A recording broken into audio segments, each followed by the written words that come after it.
अल्हम्दुलिल्लाहि नहमदुहु व नस्तईनुहु व नस्तगफिरुहु व नु'मिनु बिही व नतवक्कलु अलैहि व नऊज़ु बिल्लाहि मिन शुरूरि अंफुसिना मिन सय्यिआति अमालिना मन यहदिहिल्लाहु फला मुदिल्ल लहु व मन युद्लिल फला हादिय लहु व अशहदु अन ला इलाहा इल्लल्लाह वहदहु ला शरीका लहु व अशहदु अन्न मुहम्मदन अब्दुहु व रसूलुहु अम्मा बअद लक़द क़ाल अल्लाहु तआला फ़ी मक़्तमिल तंज़ील अलीम वल फ़ुरक़ानिल मजीद औज़ु बिल्लाहि मिनश शैतानिर रजीम बिस्मिल्लाहिर रहमानिर रहीम या अय्युहन्नास इत्तक़ू रब्बकुमुल्लज़ी ख़लक़कुम मिन नफ़्सिन वाहिदा व ख़लक़ मिन्हा ज़ौजहा व बस्स मिनहुमा रिजालन कसीरन व निसाअ वत्तक़ुल्लाह अल्लज़ी तसअलून बिही वल अर्हाम इन्नल्लाह काना अलैकुम रक़ीबा या अय्युहल्लज़ीना आमनु इत्तक़ुल्लाह क़ूलू क़ौलन सदीदा व युस्लिह लकुम अमालकुम व यग़फ़िर लकुम ज़ुनूबकुम व मन युतिइल्लाह व रसूलहु फ़क़द फ़ाज़ फ़ौज़न अज़ीमा या अय्युहल्लज़ीना आमनु इत्तक़ुल्लाह हक़्क़ तुक़ातिहि व ला तमूतुन्ना इल्ला व अंतुम मुस्लिमून अल्लाहुम्मा सल्लि अला मुहम्मदिन व अला आलि मुहम्मदिन कमा सल्लैता अला इब्राहीम व अला आलि इब्राहीम इन्नका हमीदुल मजीद अल्लाहुम्मा बारिक अला मुहम्मदिन व अला आलि मुहम्मदिन कमा बारकता अला इब्राहीम व अला आलि इब्राहीम इन्नका हमीदुल मजीद அளப்பெரும் கருணையாளன் அல்லாஹ்வினை போற்றியவனாக புகழ்ந்தவனாக சங்கைக்குரிய மாதமான துல்கஜினுடைய இந்த ஜும்மாவிலே அல்லாஹ்வுடைய மாபெரும் கருணையினால் நாமெல்லாம் நமது மீது கடமையாக்கப்பட்ட இந்த ஜும்மாவை நிறைவேற்றக்கூடிய இடத்திலே ரப்புல் ஆலமீன் நம்மை வைத்திருக்கின்றான். அல்ஹம்துலில்லாஹ். இந்த சிறப்புக்குரிய மாதம் முழுக்க முழுக்க இப்ராஹிம் நபி அவருடைய தியாகத்தை நினைவுறக்கூடியதாகவே அமையும். பொதுவாக காலகாலமாகவே நம்ம என்ன செய்வோம், இப்ராஹிம் நபியுடைய தியாகத்தை சொல்லிக்கிட்டே வருவோம்.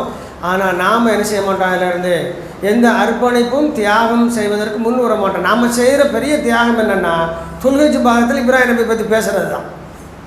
இதுதான் நம்மளுடைய தியாகம்.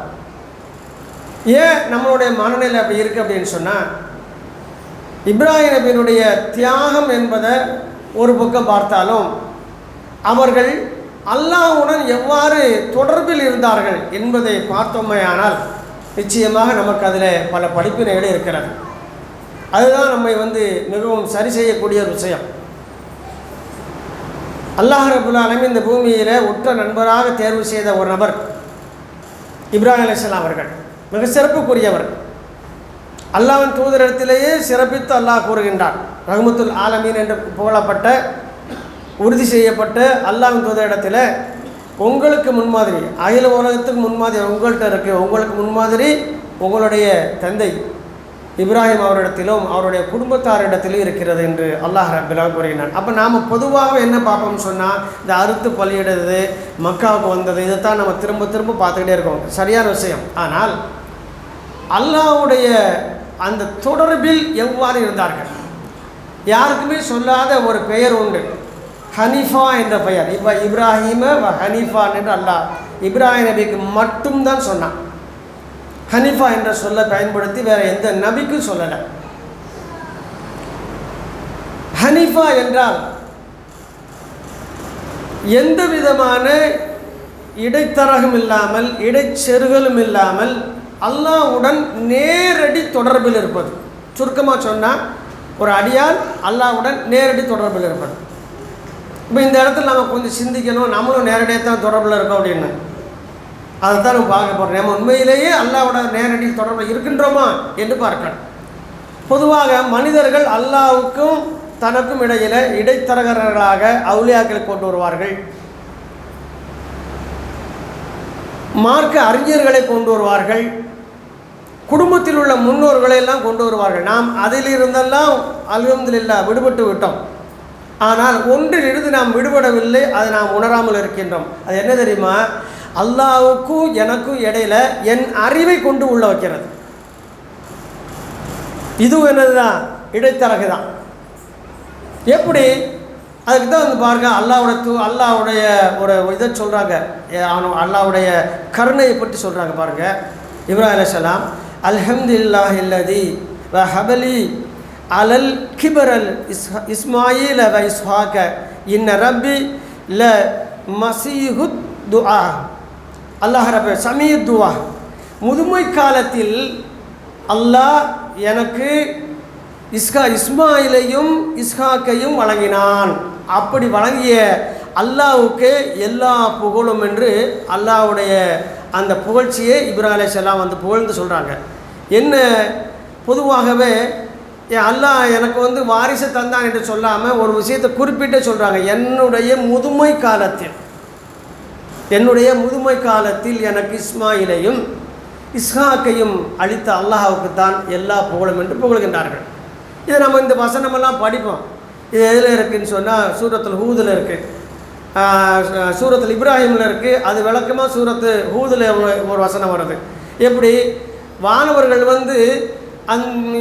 அவங்க சாரா அலைஹிஸ்ஸலாம் அவங்கள்ட்ட சொல்கிறாங்க, முதல்ல இஸ்மாயில் அலைஹிஸ்ஸலாம் பிறந்துடுறாங்க.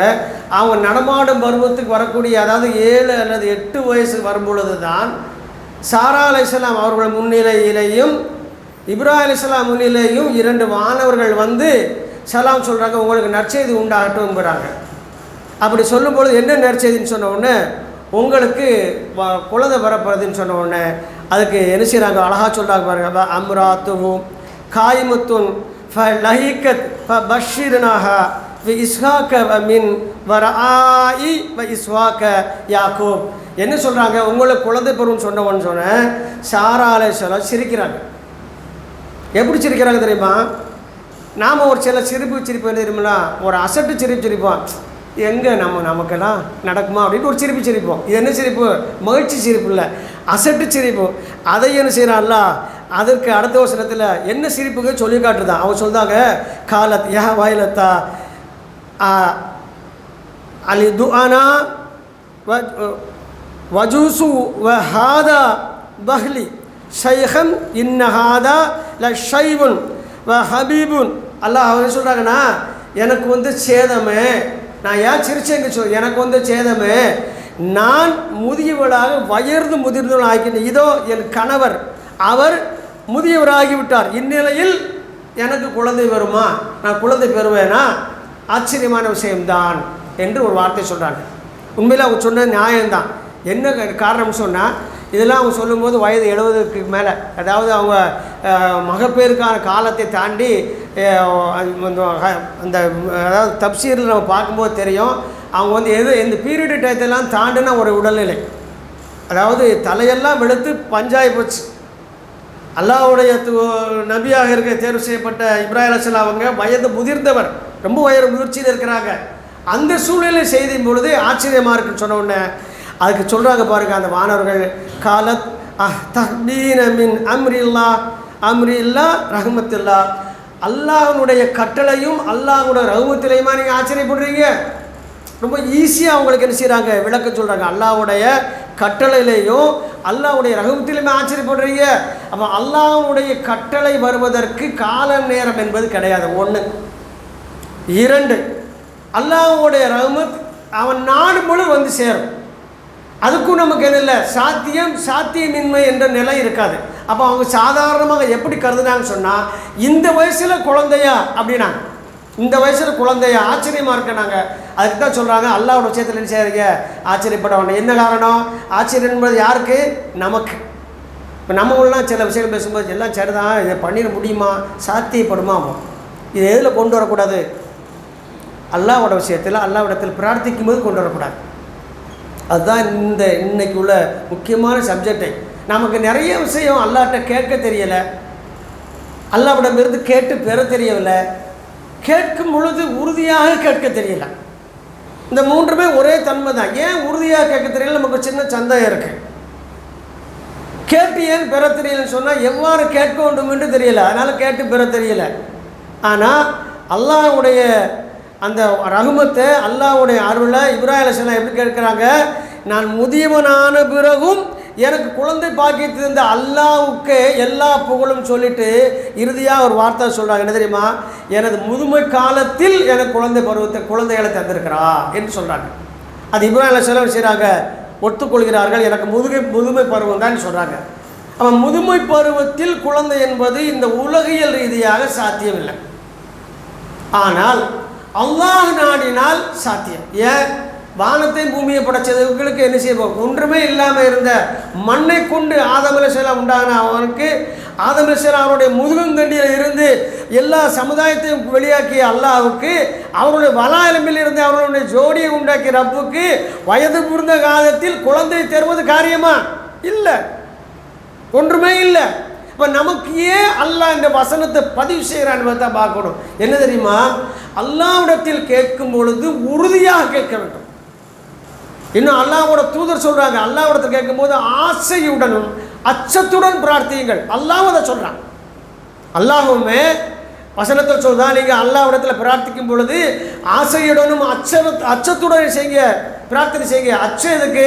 நடக்குமோ நடக்காதுங்க, அச்சம் தான் நமக்கு இருக்கும். அல்லாஹ் சொல்கிறான் அச்சம் அது இல்லை, நான் கேட்பது என் ரப்பிடத்தில் அதற்கு நான் தகுதி உடையவனா என்ற அச்சம் இருக்க வேண்டும். அந்த அச்சம் அது. நம்ம அச்சம் நடக்குமா நடக்காதான்னு பயப்படுவோம், அந்த அச்சம் இல்லை. அல்லாஹ்விடத்தில் கேட்கும் பொழுது தகுதி இருக்கும். நமக்கு தகுதி இருக்கவர்கள் தான் அல்லாஹ்விடத்தில் உரிமையுடன், அவர்கள் ஆசையுடனும் நம்பிக்கையுடன் கேட்பார்கள். இப்போ நமக்கு காரியங்கள் நடக்காமல் போகிறதுக்கு என்ன காரணம்னா, 1 தகுதியின்மை, 2 பிரார்த்திக்க தெரியல, 3 அல்லாஹ்வை நம்ப தெரியல.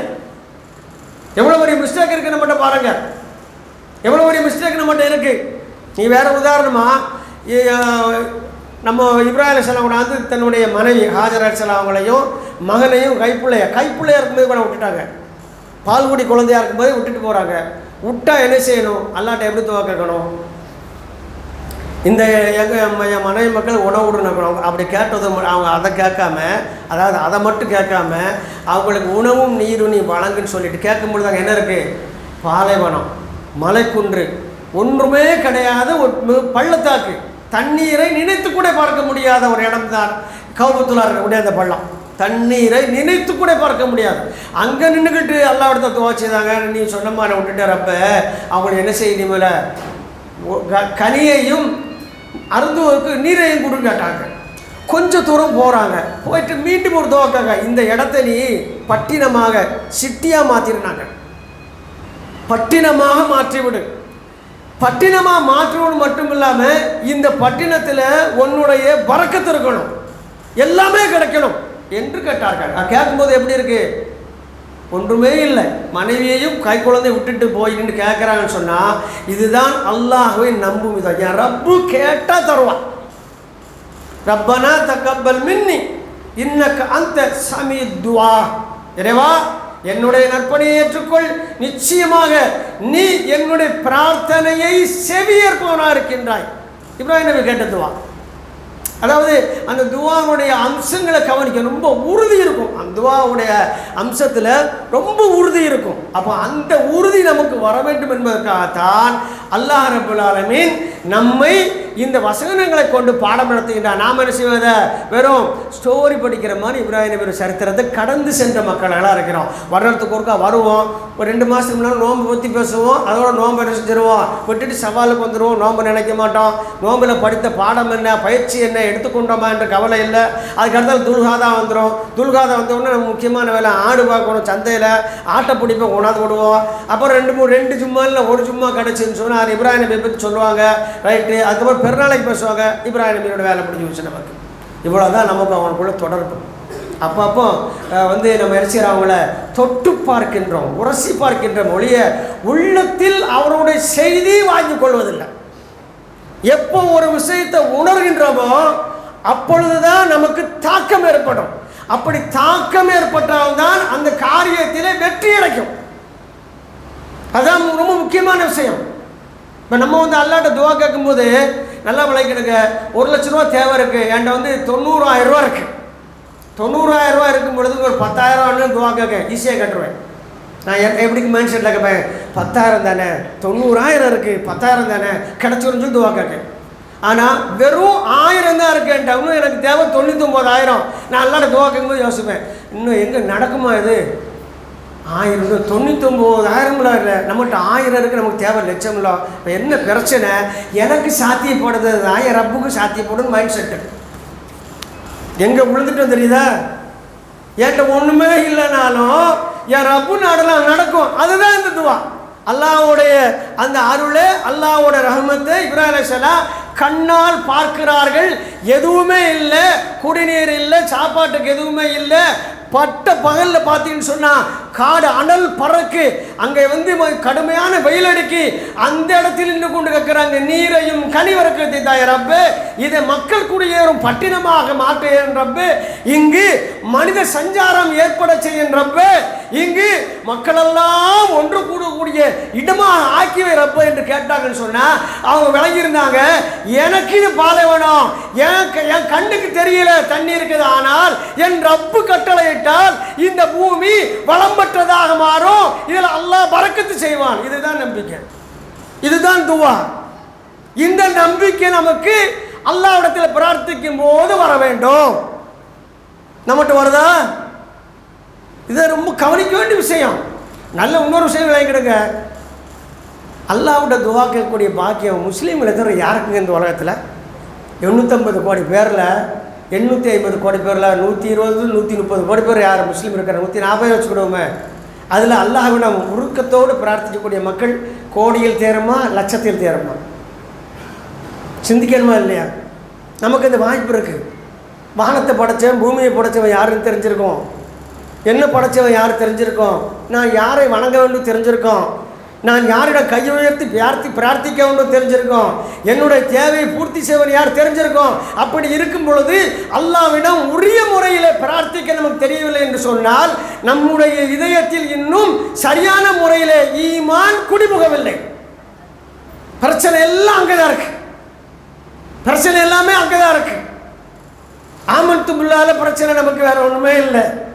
ஈமானுடைய 6 அம்சத்தில் முதல் அம்சம் ஆமன்து பில்லாஹ், அல்லாஹ்வை நான் ஈமான் கொண்டேன் என்பதுதான்.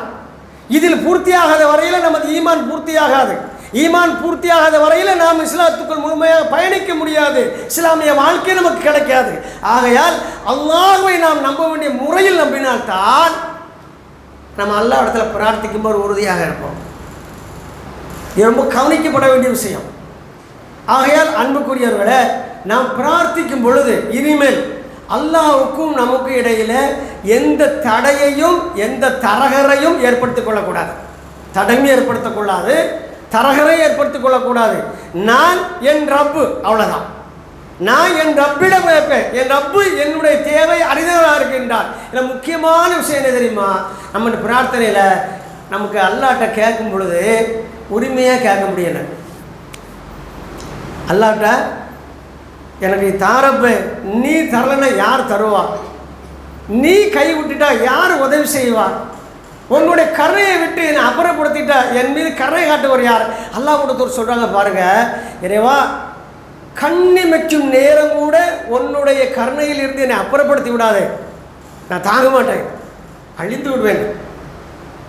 எப்படி துவா பாருங்க, கண்ணிமைக்கு நேரம் ஓடி ஒரு செகண்டு, இதில் கூட நீ என்னை விட்டாத, நீ என்னை கண்காணித்துக் கொண்டே இரு, உன்னுடைய அருள் எனக்கு வேண்டும், உன்னிடம் அருளை நான் தேவையுடையவனாக இருக்கின்றேன் என்று அல்லாஹ்வுடைய தூதர் ரஹ்மத்துல் ஆலமீன் அவங்க கேட்குறான்னு சொன்னால், நாம் இந்த முறையில் அல்லாஹ் இடத்துல உரிமையோட நெருங்க முடியுதா? நெருங்குகின்றோமா? கொஞ்சம் சிந்தித்து பார்க்க வேண்டும். ஏன் நம்மளால் முடியலைன்னு சொன்னால், இதுதான் முக்கியமான பாயிண்ட்டு. நம்ம யாரிடத்தில் உரிமையோடு இருப்போம்னு சொன்னால், யாரிடத்தில் உண்மையுடையோராக இருப்போமோ அவரிடத்தில் தான் உரிமையோடு இருக்க முடியும். அப்போ அல்லாஹ்விடத்தில் நாம் உரிமையோடு கேட்காததுக்கு பிரச்சனை புரியுதா? அல்லாஹ்விடத்தில் உண்மையுடையவராக நாம் இல்லை என்று பொருள். அல்லாஹ் நம்ம மேலே நபிமார்க்கு ஏற்படுத்துகிற சோதனை மாதிரி, சஹாபாக்களுக்கு ஏற்படுத்துகிற சோதனை மாதிரி ஏற்படுத்திடல. நாம் அல்ஹம்துலில்லாஹ் இப்போ டீலக்ஸ் வாழ்க்கை வாழ்ந்துக்கிட்டு இருக்கோம், சொகுசு வாழ்க்கை வாழ்ந்துக்கிட்டு இருக்கோம். பசி இல்லை, பஞ்சம் இல்லை, நமக்கு என் நாளை என்ன ஆகும் என்ற கவலை இல்லை, எந்த விதமான பிரச்சனை இல்லை, தேவைக்கு மீது பணம், நமக்கு எல்லாமே இருக்குது. நமக்கு மட்டும் இல்லை, மனைவி மக்களுக்கு சேர்த்து வைத்திருக்கிறோம், இருப்பதற்கு வீடு எல்லாமே இருக்குது. நமக்கு பிரச்சனை பசி இல்லை, சாப்பிட்டா சரியமான மாமட்டுக்கு நமக்கு பிரச்சனை. நமக்கு இப்போ பிரச்சனை ஆடை இல்லை, இன்றைக்கி எந்த ட்ரெஸ்ஸை போடுறது தான் நமக்கு பிரச்சனை. அல்லாஹ் அந்த அளவுக்கு வசதி வச்சிருக்கிறான், சொகுசு வாழ்க்கை வாழ்ந்துக்கிட்டு இருக்கோம். அப்போது நம்ம அல்லாஹ்வுக்கு எந்த அளவுக்கு சஜ்ஜால கிடக்கின்றோமா? நன்றி செலுத்துகின்றோமா? சிந்திக்கணும். அல்லாஹ் சொல்கிறான் குர்ஆன்ல என்ன பண்ணா, அல்லாஹ் ஒருத்தரை வழிகெடுக்கணும்னு நாடிட்டான்னு சொன்னால் அவனுக்கு அல்லாஹ்வுடைய அருள், அதாவது ரஹ்மத்துடைய வாசல் எல்லாம் திறந்து விட்டுருவான். செல்வமோ செல்வம் அவனுக்கு கொட்ட ஆரம்பிச்சிடும். ஏன் தெரியுமா அப்படி கொடுக்குறேன்? அல்லாஹ் கேட்குறான், ஏன் தெரியுமா கொடுக்குறேன்? கொஞ்சம் நெஞ்சம் நினச்சிக்கிட்டு இருக்கவன் நான் அந்த உலகத்தில் எல்லா காரியத்தையும் அவனுக்கு ஆக்கி விட்டோட்டே என்னை சுத்தமாக மறந்துடுவான். அப்போ தான் அவனை நான் பிடிக்க நல்லா இருக்கும், ஈஸியாக இருக்கும். அவனுடைய பார்வை விரைத்து கொண்டு இருக்கும்போது அவனை பிடித்து விடுவோம். நல்லா நீ பூமியில் செல்வம் கொடுக்கப்பட்டதுக்கெல்லாம் மிகப்பெரிய காரணமாக தான். நீ சஹாபாக்கள் வரலாறு பாருங்கள், அப்புறம் அல்லாஹ்வோட தூர வாழ்க்கை பாருங்கள். அங்கே வறுமை இருக்கும், செழுமை இருக்கும், நடுநிலைமை இருக்கும். மாறி மாறி மாறி மாறி ஒரேடியாக செழுமை இருக்காது. ஒரேடியாக செழுமையில் உயர்த்தி வைத்த ஒரு நபி உண்டு, சுலைமான் நபி. யாருக்கும் கொடுத்திராத ஒரு வாழ்க்கையை அவர்களுக்கு கொடுத்தா அல்லாஹ். அவர்களுக்கு யாருக்கும் கொடுத்திராத வாழ்க்கையை பலவிதமான பறவைகளை வசப்படுத்தி கொடுத்தான். ஜின்னுங்களில் உள்ள பலம் வாய்ந்த காஃபிரான சைத்தான்களை என்ன செஞ்சான்ல கட்டுப்படுத்தி கொடுத்தான். அவர்களுக்கு குதிரையை கொடுத்தான். எப்படி குதிரை தெரியுமா? பறக்கும் குதிரை, வேறு யாருக்குமே கிடையாது. சுலைமான் நபி கொடுத்தான். வெள்ளை நிறத்திலான பறக்கும் குதிரை, 1 2 கொடுக்கல, 70,000 குதிரைகளை கொடுத்தான். இதை பார்த்து விட்டு அவங்க அப்படியே மெய்மறந்து இருந்தாங்க. மெய்மறந்து இருக்கும் பொழுது அசருடைய வக்து அவர்கள் தொழாமல் தாண்டி விட்டது. அசருடைய வக்து தொழாமல் தாண்டி சூரியன் மறைஞ்சிருச்சு, இறங்கிருச்சு. அப்படின்னா எது வந்துடும்? மகரிப்பு வந்துடும். அசர் தொழ முடியாது. அல்லாஹ் தன்னுடைய அடியான் மேலே செஞ்சான் ஒரு கருணை காட்டி சூரியனுக்கு அப்படியே நிறுத்தி வச்சுட்டு சுலைமான் நபி தகவல் சொல்லலாம், அசர் தொழலை, மெய் மறந்துட்டீங்க, சூரியனை நான் நிறுத்தி வச்சுருக்கேன். உடனே வேகமாக தொழுதாங்க. தொழுதுட்டு எடுத்த முடிவு என்ன தெரியுமா? அல்லாட்ட மனைவி கட்டுட்டு, என்னை உன்னிடமிருந்து மெய்மறக்க செய்த இந்த குதிரை எனக்கு இருக்கக்கூடாது சொல்லி 70,000 குதிரைகளையும் அறுத்து அல்லாவின் பாதையில் குர்பானி கொடுத்துரு பலியிட்டுட்டாங்க. ஒரு குதிரை கூட வச்சுக்கல. இதுதானே என்னை மறக்க வச்சது, தொழுகையை, என் தொழுகையை தாமதப்படுத்துறது இதுதானே என்று பதற்றம் அடைந்தவர்களாக அந்த குதிரையை பூரா அறுத்து விட்டார்கள் என்ற செய்தியை தெளிவான சகியான செய்திகள் மூலம் நமக்கு காண முடியாது. ஆனால் இன்றைக்கி அல்லாஹ்வை மறக்கக்கூடிய விஷயங்களை எல்லாம் நாம் என்ன செய்தோம்? வெறுக்காமல் விரும்புதோம். அப்போ நமக்கு ஆபத்தான கட்டத்தை இன்னும் தாண்டலை என்பதை நாம் என்ன செய்யணும்? விளைஞ்சு கொள்ள வேண்டும். ஆகையால் அன்புக்குரியவர்களே, வரும் காலங்களில் அல்லாஹ்வை நினைவிட்டு நம்மை திசை இருக்கக்கூடிய காரியங்கள் எதுவெல்லாம் இருக்கிறதோ அதை விட்டு நாம் தூரமாக கொண்டு நம்மை நாம் மறக்காதவாறு, அல்லாஹ்வை நினைவிட்டு தூரமாகாதவாறு நம்மை பார்த்து கொள்ள வேண்டும். ஏனென்றால் நின்ற நிலையிலேயே சுலைமான் நபி நிற்கும் நிலையிலே எப்படி ரூஹ வாங்கின அவ்வளவா ஆட்சி அதிகாரம் கொடுத்து அருள் வழங்க கொடுத்த சுலைமான் நபியை நிற்கும் பொழுது நின்று அப்படி கட்டடம் கட்டிக்கிட்டு இருக்கிறது மேற்பார்வை பார்த்துட்டு அப்படியே ரூஹா வாங்கிட்டான். மலக்குல் மௌத் சொன்னாங்க, உங்களுக்கு வந்திருக்கு, உங்களுடைய நேரம் முடிஞ்சிருச்சு, எல்லாம் கட்டளை இட்டுருக்கான், என்ன செய்கிறேன், ரைட்டு எடுத்துக்க. நாங்கள் எடுத்ததுக்கப்புறம் அவனை உடம்பு செஞ்சு அப்படியே இருந்துச்சு. ஜின்னுங்கள்லாம் நினச்சிது சுலைமான் நபி நம்மளை பார்த்துக்கிட்டே இருக்காரு, பயந்து வேலை பார்த்துச்சு.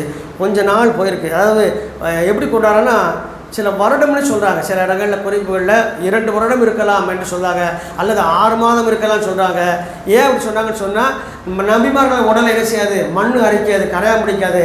அவன் கையில் வச்சுருந்த கைத்தடியை மட்டும் கரையான் அரைச்சி அந்த கம்பு அப்படியே அவன் கையை விட்டு போகக்கூடிய சூழ்நிலை வந்த உடனே தான் ஜின்னுங்களுக்கு தெரியுது இவங்க உயிரோடு இல்லை, அதனால தான் கரையான் பிடிச்சிருக்கின்ற செய்தி உணர்கின்றார்கள் என்ற செய்தியை பார்ப்போம். அப்போ அல்லாஹ் எல்லாவற்றையும் கொடுப்பான். அவன் நாடியும் போது நம்ம அழைத்து கொள்வான்.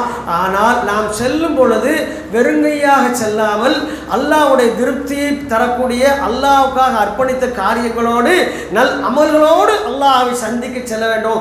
இதுதான் இஸ்லாம், இதுதான் பாடம். இதை அறிந்தவர், தெரிந்தவர், படித்து கொண்டவர், நடைமுறை பொறுத்தவர் நிச்சயமாக வெற்றி பெற்று விட்டார். எல்லாம் அல்லாஹ் ரப்பல் ஆலமீன் மார்க்கத்தை உணர்ந்து அதன்படி செயல்படுத்தக்கூடிய சிறந்த மக்களில் உள்ளவராக நம் அனைவரையும் ஆக்கிக்கொள்ள வேண்டும். அதற்கான முயற்சியையும் தகுதியையும் வளர்த்துக் கொள்ள வேண்டும் என்று எனக்கும் உங்களுக்கும் நசீஹத் செய்தவனாக ஜும்மாவுடைய முதல் உரையை நிறைவு செய்கின்றேன். வாஹிர தௌபானா அல்ஹம்துலில்லாஹி ரப்பில் ஆலமீன். அஸ்ஸலாமு அலைக்கும் வரஹ்மத்துல்லாஹி வபரகாத்துஹு.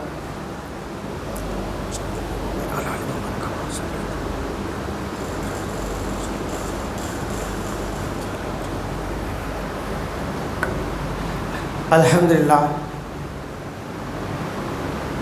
இப்ராஹிம் நபி பிரார்த்தித்த பல பிரார்த்தனைகள், மிக முக்கியமான ஒரு பிரார்த்தனையை 2வது அமர்வில் பார்த்து நிறைவு செய்வோம். ரப்பி இஜ்அல்னி முகீம ஸலாத்தி வ மின் துர்ரியத்தி ரப்பனா தகப்பல் துஆ. என் இறைவா, தொழுகையை நிலைநிறுத்துவனாய் என்னை நீ ஆக்கு. அல்லாஹ் இடத்துல கேட்குறாங்க. அது தொழாமல் இருந்திருப்பாங்களா? தொழத்தான் செய்வாங்க. யார் இப்ராஹிம் அலைஹிஸ்ஸலாம் தொழுகை ஏவனப்போ அல்ல தொழாமல் இருப்பாங்களா? ஆனால் என்ன கேட்குறாங்க, என்னை தொழுகையை நிலைநிறுத்த. என்ன அப்படின்னா, நான் இப்போ வரைக்கும் சரியாக இருக்கேன், இதுக்கப்புறம் என்ன செய்யலாம், தடம் பெறலாமல் இருக்க வேண்டும். இதாவது துவா. இதுக்கப்புறம் என்ன நடக்குன்னு தெரியாது, நான் தொழுகையை நிலைநிறுத்துவனாக நிலையை கடைசி வரை எனக்கு தான் என்னை கேட்டுட்டு அப்படி விடாமல் என்னுடைய வழித்தோன்றர்களுடைய இருந்தும் தொழுகையை நிலைநாட்டுவர்களை நீ உண்டாக்குவாயாக. எவ்வளோ முக்கியமான விஷயம் பாருங்க. இப்ராஹிம் அலைஹிஸ்ஸலாம் நமக்காக கேட்ட துவா, என்னுடைய வாரிசுகளில் வழித்தோன்றர்களில் வரக்கூடியவர்களை தொழுகையை நிறைவேற்றக்கூடிய ஆக்கி வைப்பாக இறைவா என்று சொல்லிவிட்டு, மேலும் எனது இந்த பிரார்த்தனையை ஏற்றுக்கொள்வாயாக என்று கேட்டாங்க. அதனால தான் இன்றைக்கும் இந்த பூமியில் கியாமத் வரைக்கும் அல்லாஹ்வை தொழக்கூடிய மக்கள் இருந்து கொண்டே இருப்பார்கள். அல்லாஹ்வை தொழக்கூடிய மக்கள் இருந்து கொண்டே இருப்பார்கள். அல்லாஹ்வுடைய எப்படி சொன்னாங்கன்னு சொன்னால், இந்த பூமியில் கியாமத்தினுடைய நெருக்கம் வரையிலும் அல்லாஹ் நாடுகிற வரை அல்லாஹ்வை மாத்திரமே வணங்கி அல்லாஹ்வுடன் பிரார்த்திக்கக்கூடிய ஒரு கூட்டம் இருந்து கொண்டே இருக்கும். அப்படி என்ன அர்த்தம்? அதில் யார் இருக்கணும்? நாம் இருக்கணும். அதான் ரொம்ப முக்கியம். அந்த கூட்டத்தில் நான் இருக்கின்றேனா, எனது குடும்பம் இருக்கிறதா, என் பெற்றோர்கள் இருக்கின்றார்களா என்று நாம் என்ன செய்யணும், அதை பார்க்கணும். என்ன காரணம் சொன்னால், நம்ம இன்னைக்கு தொழுகிறோம், ஆனால் தொழுகையில் என்ன இல்லை, ஒரு உறுதிப்பாடுகள் நம்மகிட்ட நிறைய பேர்கிட்ட இல்லை. நான் சொல்கிறது நல்ல ஏகத்துவம் தெரிஞ்சு தௌஹீதை ஏற்றுக்கொண்ட மக்களை மட்டும்தான் சொல்கிறேன். மற்றவங்களை பற்றி நம்ம இங்கே பேச வைக்கிற நேரமும் இல்லை, தேவையும் இல்லை. இப்போ நம்ம தொழுகையில் எல்லா நேரத்திலும் உறுதியாக இருக்கின்றோமா என்று நம்ம பார்க்கணும். அது ரொம்ப முக்கியமான விஷயம். நீங்கள் சில பேர்லாம் எடுத்துக்கிட்டு எப்படி இருக்காங்கன்னா, தாடி வச்சுருக்கிறாங்க, தொப்பிலாம் போட்டு தொலைப்புவாங்க ஃபஜ்ரில். ஆனால் அவங்களுக்கு எப்படின்னு சொன்னால் 3 வக்து தொழுகை தான். 3 வக்து தொழுகை. நேரம் இருந்தால் லொஹர் தொழுவாங்க, நேரம் இருந்தால் அசர் தொழுவாங்க.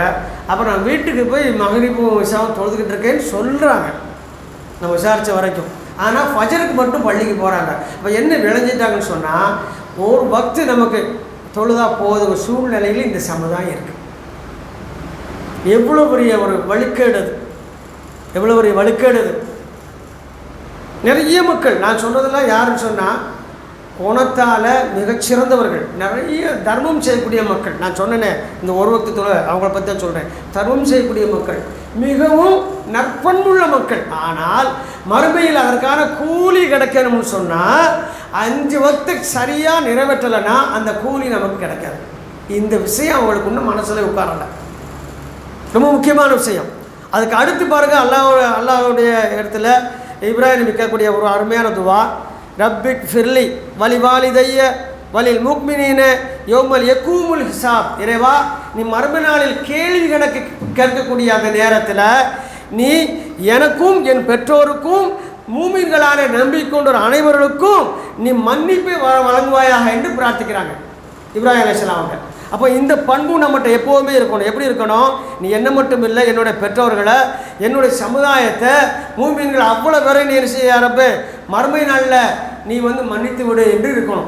இந்த இதெல்லாம் எப்போ அல்லாட்ட நம்மகிட்ட கேட்க முடியும்னு சொன்னால், நாம் சரியாக இருந்தால் தான் இந்த மாதிரி துவாவெல்லாம் கேட்க முடியும். நீ நம்ம துவா கேட்குறது என்னது? இறுதியாக இந்த விஷயத்தை பற்றி சொல்லி முடிச்சது. நாம் துவா கேட்குற விஷயங்கள் என்ன இருக்குது? சும்மா நமக்கு அன்றாடம் தேவை மட்டும் கேட்கும். இன்றைக்கி என்ன தேவை அது மட்டும் தான் லிஸ்ட்டு. இன்றைக்கி என்ன தேவை அதான் கேட்போம். ஒரு நோய் வந்துச்சு, அந்த நோய்க்கு மட்டும் கேட்போம்.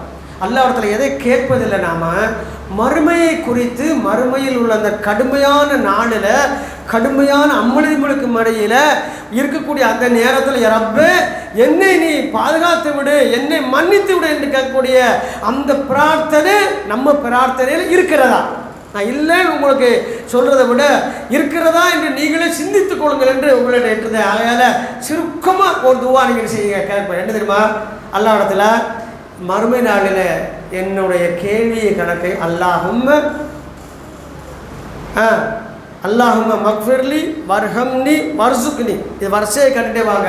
கேட்டுட்டு இறுதியாக கேள்வி கணக்கு கேட்கக்கூடிய நாளில் எங்களுடைய கேள்வியை நீ இலகுவாக்கி விடு ரப்பே என்ற பிரார்த்தனை வைக்க வேண்டாம். இது ரொம்ப முக்கியமான துவா. யாரெல்லாம் ஒரு தூதர் கேட்டிருக்கிறாங்க, அல்லாஹும்ம ஹாசிபினி யசீரன் ஹிசாப். இறைவா, நீ கேள்வி கணக்கக்கூடிய அந்த நாளில் எனக்கு அதை இலகுவாக்கி விடு. ஏன் கடினமாயிடுச்சுன்னா நான் மாட்டிக்கிடுவேன் என்று யார் சொல்கிறா? அல்லாஹ்வுடைய தூதர் சொல்கிறாங்க, நமக்கும் சொல்லுமாறு கற்றுத்தந்திருக்கிறார்கள். ஆகையால் இனி வரக்கூடிய காலங்களில் இப்ராஹிம் நபியிடமிருந்து பல பாடங்கள் முன்னுதாரணங்கள் இருந்தாலும் நாம் இதுவரையும் எடுப்பதற்கு மிகவும் தாமதமான ஒரு விஷயம், அல்லாஹ்வுடைய எவ்வாறு பிரார்த்திக்க வேண்டும், அல்லாஹ்வுடைய எவ்வாறு உண்மையானவனாக இருக்க வேண்டும், அல்லாஹ்விடம் நமக்கு இடையில் உள்ள உறவும் உரிமை எவ்வாறு இருக்கும் என்பதை கற்றுக்கொள்ள வேண்டும். எல்லாம் அல்லாஹ் ரப்பல் ஆலமீன் நாம் எதை இங்கே செய்திகளாக பகிர்ந்து கொண்டோமோ, வரலாற்றிலிருந்து செய்திகளாக அல்லாஹ் பதிவு செய்த காரியங்களை நாம் பார்த்தோமோ, அதிலிருந்து பாடங்களை படித்து தெரிந்து கொண்டு நடைமுறைப்படுத்தக்கூடிய சிறந்த மூமின்களோராக நம் அனைவரையும் ஆக்கியுள்ள வேண்டும் என்று பிரார்த்தித்து நிறைவு செய்கின்றேன். வாஹிரு தௌவானா அல்ஹம்துலில்லாஹி ரப்பில் ஆலமீன். அஸ்ஸலாமு அலைக்கும் வரஹ்மத்துல்லாஹி வபரகாத்துஹு. அன்புக்குரியவர்களே, வரக்கூடிய ஞாயிற்றுக்கிழமை வாரத்தினுடைய முதல் வாரம் 1ஆம் தேதி மக்ரிப் டு இஷா குர்ஆன் கிளாஸுங்க ஒவ்வொரு மாதமும் நடக்கும். அதில் நீங்களும் உங்கள் குடும்பமும் திரளாக வந்து நீங்கள் கலந்து கொண்டு பயன்பெறுமாறு உங்களை நிர்வாகத்தின் சார்பாக அன்புடன் கேட்டுக்கொள்கின்றேன். அஸ்ஸலாமு அலைக்கும் வரஹ்மத்துல்லாஹி வபரகாத்துஹு.